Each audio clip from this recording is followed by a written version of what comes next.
ನಮಸ್ಕಾರ ಎಲ್ಲರಿಗೂ welcome to simple fashion tech channel. ಇವತ್ತು ನಾನು ಚೂಡಿದಾರ್ ಟಾಪ್ ಕಟಿಂಗ್ ಮತ್ತು ಸ್ಟಿಚಿಂಗ್ ಹೇಳ್ಕೊಡ್ತಾ ಇದ್ದೀನಿ. ನಾನಿಲ್ಲಿ ಚೂಡಿದಾರ್ ಟಾಪ್ ಹೊಲಿಯೋದಕ್ಕೆ 1.5 ಮೀಟರ್ ಫ್ಯಾಬ್ರಿಕನ್ನು ತೊಗೊಂಡಿದ್ದೀನಿ. 2 ಮೀಟರ್ ಫ್ಯಾಬ್ರಿಕ್ ತೊಗೊಂಡ್ರೂ ಬರುತ್ತೆ. ಇಲ್ಲಿ ಮೊದಲಿಗೆ ನಾನು ಫ್ಯಾಬ್ರಿಕಲ್ಲಿರುವ ಲೇಸನ್ನು ರಿಮೂವ್ ಮಾಡ್ತಾ ಇದ್ದೀನಿ. ಪ್ಲೀಸ್ ವಿಡಿಯೋನ ಸ್ಕಿಪ್ ಮಾಡಲಾರ್ದೆ ಕೊನೆವರೆಗೂ ನೋಡಿ. ಮತ್ತು ನೀವೇನಾದರೂ ಚಾನಲ್ಗೆ ಮೊದಲ ಬಾರಿ ವಿಸಿಟ್ ಮಾಡಿದರೆ ಪ್ಲೀಸ್ ಸಬ್ಸ್ಕ್ರೈಬ್ ಮಾಡ್ಕೊಂಡು ನೋಡಿ. ಈಗ ನೋಡಿ ನಾನು ಲೇಸನ್ನು ರಿಮೂವ್ ಮಾಡಿದ್ದೀನಿ. ಮತ್ತು ಈಗ ನಾನು ಫ್ಯಾಬ್ರಿಕನ್ನು ಓಪನ್ ಮಾಡಿ ನಾನು ಮೊದಲಿಗೆ ಲೆಂತಿಗೆ 2 ಫೋಲ್ಡ್ ಮಾಡ್ಕೊಂಡಿದ್ದೀನಿ. ಇದು ಫ್ಯಾಬ್ರಿಕ್ ಲೆಂತ್ ನೋಡಿಲಿ, ಈ ಕಡೆ ಓಪನ್ ಸೈಡ್ ಇದೆ. ಈಗ ನಾನು ಒಂದು ಸೈಡಲ್ಲಿ 4 ಫೋಲ್ಡ್ ಮಾಡ್ಕೋತೀನಿ. ಒಂದು ಸೈಡ್ ಮಾತ್ರ 4 ಫೋಲ್ಡ್ ಮಾಡ್ಕೋಬೇಕು. ನಿಮ್ಮ ಹಿಪ್ ಸೈಜ್ ಎಷ್ಟಿರುತ್ತೋ ಅದರಲ್ಲಿ 4ಇಂದ ಡಿವೈಡ್ ಮಾಡಿ ಪ್ಲಸ್ 2 ಇಂಚ್ ಮಾರ್ಜಿನನ್ನು ಆ್ಯಡ್ ಮಾಡಿ ಇಲ್ಲಿ ನೋಡಿಕೊಂಡು ಇಲ್ಲಿ ಫೋಲ್ಡ್ ಮಾಡ್ಕೋಬೇಕು. ನೋಡಿ ನಾನು 4 ಫೋಲ್ಡ್ ಮಾಡ್ಕೊಂಡಿದ್ದೀನಿ ಮತ್ತು ಈ ಕಡೆ ಓಪನ್ ಸೈಡ್ ಇದೆ. ಈಗ ನಾನು ಮೊದಲಿಗೆ ಟಾಪ್ ರೆಡಿ ಲೆಂತನ್ನು ಮಾರ್ಕ್ ಮಾಡ್ತಾ ಇದ್ದೀನಿ. ಟಾಪ್ ರೆಡಿ ಲೆಂತ್ ಇದೆ 40 ಇಂಚ್, ಅದರಲ್ಲಿ ಪ್ಲಸ್ 2 ಇಂಚ್ ಮಾರ್ಜಿನನ್ನು ಆ್ಯಡ್ ಮಾಡಿ ನಾನಿಲ್ಲಿ ಮಾರ್ಕ್ ಮಾಡ್ತಾ ಇದ್ದೀನಿ. 2 ಇಂಚ್ ಅದಕ್ಕೆ ಮಾರ್ಜಿನ್ ಆ್ಯಡ್ ಮಾಡಿದ್ದೀನಿ ಅಂದರೆ 1.5 ಇಂಚ್ ಕೆಳಗಡೆ ಫೋಲ್ಡಿಂಗಲ್ಲಿ ಹೋಗುತ್ತೆ ಮತ್ತು 1/2 ಇಂಚ್ ಮೇಲ್ಗಡೆ ಶೋಲ್ಡರ್ ಜಾಯಿಂಟಲ್ಲಿ ಹೋಗುತ್ತೆ. ಈಗ ನಾನು ಶೋಲ್ಡರನ್ನು 6.5 ಇಂಚಿಗೆ ಮಾರ್ಕ್ ಮಾಡ್ತಾ ಇದ್ದೀನಿ ಮತ್ತು ಅದೇ ಪಾಯಿಂಟಿಂದ ಆರ್ಮೋಲ್ನೂ ಕೂಡ 6.5 ಇಂಚಿಗೆ ಮಾರ್ಕ್ ಮಾಡ್ತಾ ಇದ್ದೀನಿ. ನಾನು ರೆಡಿ ಶೋಲ್ಡರ್ ಬಂದು 13 ಇಂಚಿದೆ, ಅದನ್ನು ಹಾಫ್ ಮಾಡಿದಾಗ ನಾನು ಇಲ್ಲಿ 6.5 ಇಂಚಿಗೆ ಶೋಲ್ಡರನ್ನು ಮಾರ್ಕ್ ಮಾಡಿದ್ದೀನಿ. ಮತ್ತು ಶೋಲ್ಡರನ್ನು ಎಷ್ಟು ತೊಗೋತೀವಿ ಅಷ್ಟೇ ಆರ್ಮೋಲ್ನೂ ಕೂಡ ತೊಗೋಬೇಕು. ಇಲ್ಲಿ ಚೆಸ್ಟನ್ನು ಮಾರ್ಕಿಂಗ್ ಮಾಡಬೇಕು. ಚೆಸ್ಟ್ ನಾನು 11 ಇಂಚಿಗೆ ಮಾರ್ಕ್ ಮಾಡ್ತಾ ಇದ್ದೀನಿ. ಫಾರ್ಮುಲಾ ಬಂದು ನಿಮ್ಮ ಚೆಸ್ಟ್ ರೌಂಡ್ ಎಷ್ಟಿರುತ್ತೋ ಅದನ್ನು 4ಇಂದ ಡಿವೈಡ್ ಮಾಡಿ ಪ್ಲಸ್ 2 ಇಂಚ್ ಮಾರ್ಜಿನನ್ನು ಆ್ಯಡ್ ಮಾಡಿ ಇಲ್ಲಿ ಮಾರ್ಕ್ ಮಾಡಬೇಕು. ಮತ್ತು ಇಲ್ಲಿ ಶೋಲ್ಡರ್ದಿಂದ ನಾನು ವೇಸ್ಟ್ ಲೆಂತನ್ನು 14 ಇಂಚಿಗೆ ಮಾರ್ಕ್ ಮಾಡಿದ್ದೀನಿ ಮತ್ತು ಶೋಲ್ಡರ್ದಿಂದ ಹಿಪ್ ಲೆಂತನ್ನು ನಾನು 21 ಇಂಚಿಗೆ ಮಾರ್ಕ್ ಮಾಡಿದ್ದೀನಿ. ಇಲ್ಲಿ 20 ಇಂಚಿಗೆ ಮಾರ್ಕ್ ಮಾಡಿದ್ರೂ ನಡೆಯುತ್ತೆ. ಈಗ ನಾನು ವೇಸ್ಟ್ ಲೆಂತನ್ನು ಮಾರ್ಕ್ ಮಾಡಿದ್ದೀನಿ, ಅಲ್ಲಿ ವೇಸ್ಟ್ ರೌಂಡನ್ನು 9 ಇಂಚಿಗೆ ಮಾರ್ಕ್ ಮಾಡ್ತಾ ಇದ್ದೀನಿ. ಫಾರ್ಮುಲಾ ಬಂದು ನಿಮ್ಮ ವೇಸ್ಟ್ ರೌಂಡ್ ಎಷ್ಟಿರುತ್ತೋ ಅದನ್ನು 4ಇಂದ ಡಿವೈಡ್ ಮಾಡಿ ಪ್ಲಸ್ 2 ಇಂಚ್ ಮಾರ್ಜಿನನ್ನು ಆ್ಯಡ್ ಮಾಡಿ ಮಾರ್ಕ್ ಮಾಡಬೇಕು. ಮತ್ತು ಇಲ್ಲಿ ಹಿಪ್ ಲೆಂತ್ ಮಾರ್ಕ್ ಮಾಡಿದ್ದೀನಿ, ಅಲ್ಲಿ ಹಿಪ್ ರೌಂಡನ್ನು ನಾನು 11 ಇಂಚಿಗೆ ಮಾರ್ಕ್ ಮಾಡಿದ್ದೀನಿ. ಫಾರ್ಮುಲಾ ನಾನು ಸ್ಕ್ರೀನ್ ಮೇಲೆ ಕೊಟ್ಟಿದ್ದೀನಿ, ನೀವು ಅದನ್ನು ನೋಡಿಕೊಂಡು ಫಾಲೋ ಮಾಡ್ಬೋದು.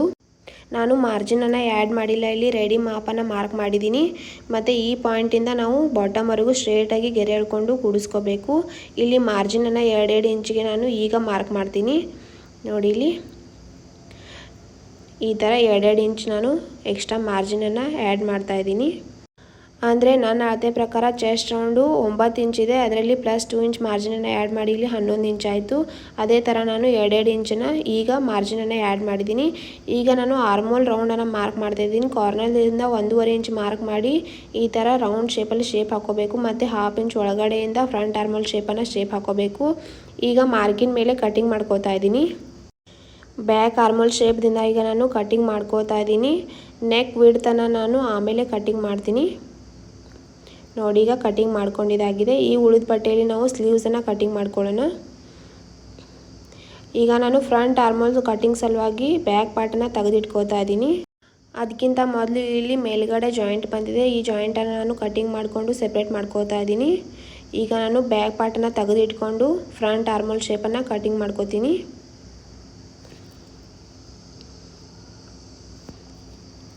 ಈ ಥರ ಈಗ ಫ್ರಂಟ್ ಆರ್ಮೋಲ್ ಶೇಪನ್ನು ಕಟಿಂಗ್ ಮಾಡ್ಕೊಂಡಿದ್ದೀನಿ. ಈಗ ಸ್ಲೀವ್ಸ್ ಕಟ್ಟಿಂಗನ್ನು ಹೇಳ್ಕೊಡ್ತಾ ಇದ್ದೀನಿ. ಇಲ್ಲಿ ಮೊದಲಿಗೆ ನಾನು 4 ಫೋಲ್ಡಲ್ಲಿ ಫ್ಯಾಬ್ರಿಕನ್ನು ತೊಗೊಂಡಿದ್ದೀನಿ. ಲೆಂತು 5 ಇಂಚಿದೆ ಮತ್ತು ವಿಡ್ತು 9 ಇಂಚಿದೆ. ಈಗ ನಾನು 4 ಫೋಲ್ಡ್ ಮಾಡ್ಕೊಂಡಿದ್ದೀನಿ. ಈ ಕಡೆ ಓಪನ್ ಸೈಡ್ ಇದೆ, ಈ ಕಡೆ ಫೋಲ್ಡ್ ಸೈಡ್ ಇದೆ. ಸ್ಲೀವ್ಸ್ ರೆಡಿ ಲೆಂತು 4 ಇಂಚು ಪ್ಲಸ್ 1 ಇಂಚ್ ಮಾರ್ಜಿನ್ ಇಲ್ಲಿ 5 ಇಂಚ್ ತೊಗೊಂಡಿದ್ದೀನಿ. ಈಗ ಡೌನಿಂಗನ್ನು 2.5 ಇಂಚಿಗೆ ಮಾರ್ಕ್ ಮಾಡಿದ್ದೀನಿ ಮತ್ತು ಆರ್ಮೋಲ್ ಶೇಪನ್ನು ನಾನು ಇಲ್ಲಿ 7.5 ಇಂಚಿಗೆ ಹಾಕ್ಕೊಂಡಿದ್ದೀನಿ. 7.5 ಇಂಚಿಗೆ ಆರ್ಮೋಲ್ ರೌಂಡನ್ನು ತೊಗೊಂಡು ಮತ್ತು 1.5 ಇಂಚ್ ಮಾರ್ಜಿನನ್ನು ತೊಗೊಂಡಿದ್ದೀನಿ. ಇಲ್ಲಿ ಸ್ಲೀವ್ಸ್ ರೌಂಡನ್ನು ನಾನು 5.5 ಇಂಚ್ ತೊಗೊಂಡಿದ್ದೀನಿ ಮತ್ತು ಮಾರ್ಜಿನನ್ನು 1.5 ಇಂಚ್ ತೊಗೊಂಡಿದ್ದೀನಿ. ಈ ಥರ ಸ್ಲೀವ್ಸ್ ಶೇಪನ್ನು ಹಾಕ್ಕೊಂಡು ಇಲ್ಲಿ ಬ್ಯಾಕ್ ಆರ್ಮೋಲ್ ಶೇಪನ್ನು ಹಾಕೋತಾ ಇದ್ದೀನಿ ಮತ್ತು 1/2 ಇಂಚ್ ಒಳಗಡೆಯಿಂದ ಫ್ರಂಟ್ ಆರ್ಮೋಲ್ ಶೇಪನ್ನು ಹಾಕ್ಕೊಂಡಿದ್ದೀನಿ.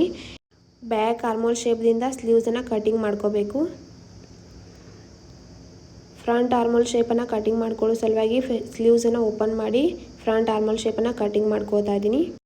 ಚೂಡಿದಾರ ಟಾಪ್ದು ನೆಕ್ಕನ್ನು ತಯಾರು ಮಾಡ್ಕೊಳ್ಳೋ ಸಲುವಾಗಿ ನಾನಿಲ್ಲಿ ಬ್ಯಾಕ್ ಪಾರ್ಟನ್ನು ತೊಗೊಂಡಿದ್ದೀನಿ. ಮೊದಲಿಗೆ ನೆಕ್ ವಿಡ್ತನ್ನು ನಾನು 3 ಇಂಚಿಗೆ ಮಾರ್ಕ್ ಮಾಡಿದ್ದೀನಿ ಮತ್ತು ನೆಕ್ ಡೆಪ್ತನ್ನು ನಾನು 4 ಇಂಚಿಗೆ ಮಾರ್ಕ್ ಮಾಡಿ ರೌಂಡ್ ಶೇಪಲ್ಲಿ ಶೇಪ್ ಹಾಕ್ಕೊಂಡು ಅದ್ರ ಮೇಲೆ ಕಟಿಂಗ್ ಮಾಡ್ಕೋತಾ ಇದ್ದೀನಿ.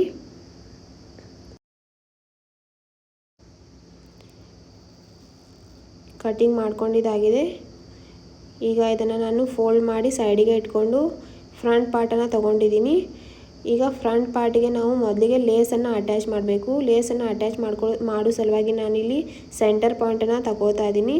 ಈ ಥರ ಸೆಂಟರ್ಗೆ ಮಾರ್ಕ್ ಮಾಡಿ ಸೆಂಟರ್ದಿಂದ ನಾನು 6 ಇಂಚಿಗೆ ಮಾರ್ಕ್ ಮಾಡ್ತಾ ಇದ್ದೀನಿ. ಯಾಕಂದರೆ 6 ಇಂಚು ನಾನು ಫ್ರಂಟ್ ನೆಕ್ ಡೆಪ್ತ್ ಇದೆ. 6 ಇಂಚಿಗೆ ಮಾರ್ಕ್ ಮಾಡಿ 6 ಇಂಚಿಂದ ನಾನು ಸೆಂಟರ್ಗೆ ಈ ಥರ ಲೇಸನ್ನು ಸ್ಟಿಚ್ ಮಾಡ್ಕೋತೀನಿ. ನೋಡಿ ಇಲ್ಲಿ ಸ್ಟಿಚ್ ಮಾಡ್ಕೊಂಡಿದ್ದೀನಿ. ಈಗ ಇದನ್ನು ಸೆಂಟರ್ದಿಂದ ಫೋಲ್ಡ್ ಮಾಡ್ಕೋಬೇಕು. ನೀಟಾಗಿ ಫೋಲ್ಡ್ ಮಾಡಿ ಈಗ ನಾನು ನೆಕ್ ವಿಡ್ತನ್ನು ಮಾರ್ಕ್ ಮಾಡ್ತಾ ಇದ್ದೀನಿ. ಫ್ರಂಟ್ ನೆಕ್ ವಿಡ್ತು 3 ಇಂಚು ಮತ್ತು ಫ್ರಂಟ್ ನೆಕ್ ಡೆಪ್ತನ್ನು ನಾನು 6 ಇಂಚ್ ತೊಗೊಂಡಿದ್ದೀನಿ. 6 ಇಂಚ್ ತೊಗೊಂಡು ಒಂದು ಸ್ವಲ್ಪ ಎಲೆ ಶೇಪನ್ನು ಹಾಕ್ಕೊಂಡಿದ್ದೀನಿ ಫ್ರಂಟ್ ನೆಕ್ಕಿಗೆ.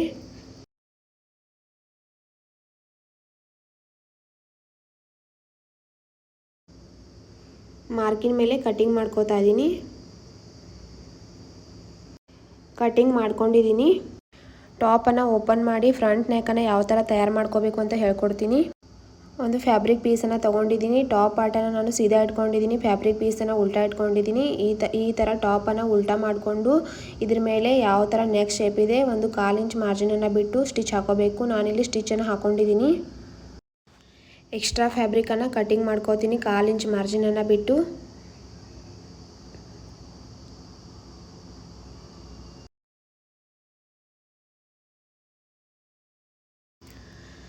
ಸೈಡಿಗೆ 1 ಇಂಚ್ ಮಾರ್ಜಿನನ್ನು ಬಿಟ್ಟು ರೌಂಡ್ ಶೇಪಲ್ಲಿ ಕಟಿಂಗ್ ಮಾಡ್ಕೋಬೇಕು.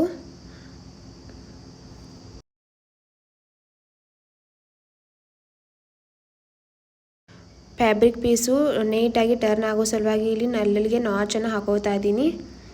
ನಾಚನ್ನು ಹಾಕ್ಕೊಂಡು ಈ ಥರ ನೆಕ್ ಪೀಸನ್ನು ರಾಂಗ್ ಸೈಡಲ್ಲಿ ಟರ್ನ್ ಮಾಡಿಕೊಂಡು ಟಾಪ್ ಸ್ಟಿಚ್ ಹಾಕೋಬೇಕು. ನೋಡಿ ನಾನಿಲ್ಲಿ ಸ್ಟಿಚ್ಚನ್ನು ಹಾಕ್ಕೊಂಡಿದ್ದೀನಿ. ಮತ್ತು ಇಲ್ಲಿ ಒಳಗಡೆ 2 ಫೋಲ್ಡ್ ಮಾಡಿ ಹ್ಯಾಂಡ್ ಸ್ಟಿಚ್ಚನ್ನು ಹಾಕೋಬೇಕು. ಆಮೇಲೆ ಅದೇ ಥರ ನಾನು ಬ್ಯಾಕ್ ಪಾರ್ಟನ್ನು ತೊಗೊಂಡಿದ್ದೀನಿ ಮತ್ತು ನೆಕ್ ಶೇಪ್ದು ಒಂದು ಸ್ಟ್ರಿಪ್ಪನ್ನು ತೊಗೊಂಡಿದ್ದೀನಿ. ಸ್ಟ್ರಿಪ್ಪನ್ನು ಈ ಥರ ನೀಟಾಗಿ ಇಟ್ಕೊಂಡು ನೆಕ್ ಮೇಲೆ ಅದ್ರ ಮೇಲೆ 1/4 ಇಂಚ್ ಮಾರ್ಜಿನನ್ನು ಬಿಟ್ಟು ಅಟ್ಯಾಚ್ ಮಾಡಿಕೊಂಡು ಒಳಗಡೆ ಫೋಲ್ಡ್ ಮಾಡಿಕೊಂಡು ಮತ್ತೆ ಟಾಪ್ ಸ್ಟಿಚ್ಚನ್ನು ಹಾಕೋಬೇಕು. ನಾನಿಲ್ಲಿ ನೆಕ್ಕನ್ನು ರೆಡಿ ಮಾಡ್ಕೊಂಡಿದ್ದೀನಿ. ಇದು ಬ್ಯಾಕ್ ನೆಕ್. ಬ್ಯಾಕ್ ಪಾರ್ಟನ್ನು ಸೀದಾ ಇಟ್ಕೊಂಡು ಅದ್ರ ಮೇಲೆ ಫ್ರಂಟ್ ಪಾರ್ಟನ್ನು ನಾನು ಉಲ್ಟಾ ಇಟ್ಕೊಂಡು ಶೋಲ್ಡರನ್ನು 1/2 ಇಂಚ್ ಮಾರ್ಜಿನನ್ನು ಬಿಟ್ಟು ಜಾಯಿಂಟ್ ಮಾಡ್ಕೋತೀನಿ. ಇಲ್ಲಿ ಶೋಲ್ಡರನ್ನ ಜಾಯಿಂಟ್ ಮಾಡ್ಕೊಂಡಿದ್ದೀನಿ ಮತ್ತು ಸ್ಲೀವ್ಸನ್ನು ಯಾವ ಥರ ಜಾಯಿಂಟ್ ಮಾಡ್ಕೋಬೇಕು ಅಂತ ಹೇಳ್ತಾ ಇದ್ದೀನಿ. ಸ್ಲೀವ್ಸ್ ಸೆಂಟರ್ಗೆ ನಾಚ್ ಹಾಕ್ಕೊಂಡು ಸೆಂಟರನ್ನು ಕೂಡಿಸ್ಕೊಂಡು ಈ ಥರ ಸ್ಲೀವ್ಸನ್ನು ಜಾಯಿಂಟ್ ಮಾಡ್ಕೋಬೇಕು. ಮತ್ತು ಸ್ಲೀವ್ಸ್ ಬಾಟಮಲ್ಲಿ 2 ಫೋಲ್ಡ್ ಮಾಡಿ ಟಾಪ್ ಸ್ಟಿಚ್ ಹಾಕೋಬೇಕು. ಅದೇ ಥರ ಈ ಸ್ಲೀವ್ಸ್ಗೆ ಸೆಂಟರ್ಗೆ ನಾಚ್ ಹಾಕ್ಕೊಂಡು ಶೋಲ್ಡರ್ಗೆ ನಾಚನ್ನು ಜಾಯಿಂಟ್ ಮಾಡಿ ಈ ಥರ ಸ್ಟಿಚ್ ಹಾಕ್ಕೊಂಡು ಬಾಟಮಲ್ಲಿ 2 ಫೋಲ್ಡ್ ಮಾಡಿ ಟಾಪ್ ಸ್ಟಿಚ್ ಹಾಕೋಬೇಕು. ಈ 2 ಸ್ಲೀವ್ಸನ್ನು ಜಾಯಿಂಟ್ ಮಾಡ್ಕೊಂಡಿದ್ದೀನಿ. ಈಗ ಸ್ಲೀವ್ಸ್ ಜಾಯಿಂಟ್ ಆಗಿದೆ. ಈಗ ಫಿಟ್ಟಿಂಗ್ ಯಾವ ಥರ ಮಾಡಬೇಕು ಅಂತ ಹೇಳ್ಕೊಡ್ತೀನಿ. ಇಲ್ಲಿ ನೋಡಿ ಫಿಟ್ಟಿಂಗ್ ನಾವು 2 ಇಂಚ್ ಮಾರ್ಜಿನನ್ನು ಬಿಟ್ಟಿದ್ದೀವಿ. ಅದೇ 2 ಇಂಚಿಗೆ ಇಲ್ಲಿ ನಾವು ಮಾರ್ಕ್ ಮಾಡಬೇಕು. ಎಲ್ಲಿವರೆಗೆ ಅಂದರೆ ಹೀಪ್ ರೌಂಡ್ವರೆಗೂ 2 ಇಂಚಿಗೆ ಮಾರ್ಕ್ ಮಾಡಿ ಹೀಪ್ ರೌಂಡ್ವರೆಗೂ ಮಾತ್ರ ಸ್ಟಿಚ್ ಹಾಕೋಬೇಕು, ಅಂದರೆ ಫಿಟ್ಟಿಂಗ್ ಮಾಡ್ಕೋಬೇಕು. ಈ ಥರ ಮಾರ್ಕಿನ ಮೇಲೆ ಸ್ಟಿಚ್ ಹಾಕೋಬೇಕು. ಅದೇ ಥರ ಈ ಕಡೆನೂ ಮಾರ್ಕ್ ಮಾಡಿಕೊಂಡು ಹೀಪ್ ರೌಂಡ್ವರೆಗೂ ಸ್ಟಿಚ್ ಹಾಕ್ಕೊಂಡು ಲಾಕ್ ಮಾಡ್ಕೋಬೇಕು. ಮತ್ತು ಕೆಳಗಡೆ ಈ ಥರ ಸ್ಲಿಟ್ ಬರುತ್ತೆ, ಅದನ್ನು ನಾನು ನಿಮಗೆ ಮಷಿನ್ ಮೇಲೆ ತೋರಿಸ್ಕೊಡ್ತೀನಿ. ಇಲ್ಲಿ ನಾನು ಫಿಟ್ಟಿಂಗನ್ನು ಮಾಡ್ಕೊಂಡಿದ್ದೀನಿ. ಹೀಪ್ ರೌಂಡ್ವರೆಗೂ ಮಾತ್ರ ನಾನು ಫಿಟ್ಟಿಂಗ್ ಮಾಡ್ಕೊಂಡಿದ್ದೀನಿ. ಈಗ ನಾನು ಸೈಡ್ ಸ್ಲಿಟ್ಟನ್ನು ಯಾವ ಥರ ಸ್ಟಿಚ್ ಮಾಡಬೇಕು ಅಂತ ಹೇಳ್ಕೊಡ್ತಾ ಇದ್ದೀನಿ. ನೋಡಿ ಇಲ್ಲಿ ಹೀಪ್ ರೌಂಡ್ವರೆಗೂ ಸ್ಟಿಚ್ ಹಾಕ್ಕೊಂಡು ಲಾಕ್ ಮಾಡ್ಕೊಂಡಿದ್ದೀನಿ. ನೋಡಿ ಇಲ್ಲಿ ಸೈಡ್ ಸ್ಲಿಟ್ಟನ್ನು ಬಾಟಮ್ನಿಂದ ಹಾಕೋಬೇಕು. ಈಗ ನಾನು ಒಂದು ಸೈಡ್ ಬಾಟಮನ್ನು ತೊಗೊಂಡಿದ್ದೀನಿ ಮತ್ತು ಕೆಳಗಡೆ ಈ ಥರ 2 ಫೋಲ್ಡ್ ಮಾಡ್ಕೋತಾ ಇದ್ದೀನಿ. ಈ ಥರ 2 ಫೋಲ್ಡ್ ಮಾಡ್ಕೋಬೇಕು. 2 ಫೋಲ್ಡ್ ಮಾಡಿ ಟಾಪ್ ಸ್ಟಿಚ್ಚನ್ನು ಹಾಕೋತಾ ಇದ್ದೀನಿ. ಹೀಪ್ ರೌಂಡ್ವರೆಗೂ ಸ್ಟಿಚ್ ಮಾಡಿದ್ದೀವಿ. ಆ ಸ್ಟಿಚ್ ಬರೋವರೆಗೂ ಇದೇ ಥರ 2 ಫೋಲ್ಡ್ ಮಾಡಿ ಟಾಪ್ ಸ್ಟಿಚ್ಚನ್ನು ಹಾಕೊತಾ ಹೋಗಬೇಕು. ಇಲ್ಲಿ ನೋಡಿ ಆ ಸ್ಟಿಚ್ ಬಂದಿದೆ. ಇಲ್ಲಿ ನೀಟಾಗಿ 2 ಫೋಲ್ಡ್ ಮಾಡಿಕೊಂಡು ಮತ್ತೆ ಟರ್ನ್ ಮಾಡಿಕೊಂಡು ಇಲ್ಲಿ ಕೂಡ 2 ಫೋಲ್ಡ್ ಮಾಡಿ ಮತ್ತೆ ನೀಟಾಗಿ ಹೊಳಿಸ್ಕೊಂಡು ಮತ್ತು ಬಾಟಮ್ವರೆಗೂ 2 ಫೋಲ್ಡ್ ಮಾಡಿಕೊಂಡು ಟಾಪ್ ಸ್ಟಿಚ್ ಹಾಕೊತಾ ಹೋಗಬೇಕು. ಒಂದು ಸೈಡ್ ಸ್ಲಿಟ್ ಮುಗಿದಿದೆ. ಈಗ ಮತ್ತೊಂದು ಸೈಡ್ ತೋರಿಸ್ತಾ ಇದ್ದೀನಿ.